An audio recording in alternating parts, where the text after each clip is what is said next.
मी कनिका खैरे. तुम्ही बघितलंच असेल प्राणसाहेबांचा विषय कसा झालेला आहे. त्याचबरोबर मला कळालं की कुठली पतसंस्था आणि बँक्स लोन देत नाही आहेत.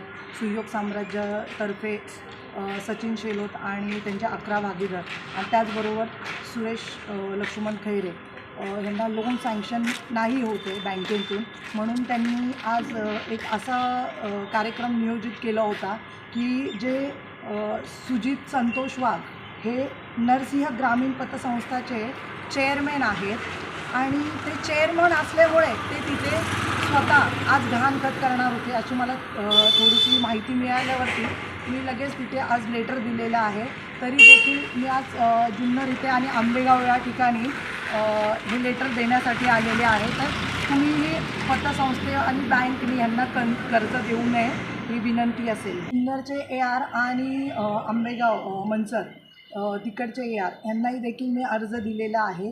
तर मला दोन्ही साहेबांना सांगायचं आहे की कुठली हीच पतसंस्था नाही, अनेक पतसंस्था आहेत, अनेक बँका आहेत. तर सगळ्यांनी जर लिटिगेशन आहे तर तुम्ही तिथे कर्ज का मंजूर करता आणि जी बिल्डिंग अनधिकृतपणे पूर्णपणे सँक्शन घेतलेले आहे त्या गोष्टीवरती तुम्ही का कर्ज करताय हे मला माहीत नाही.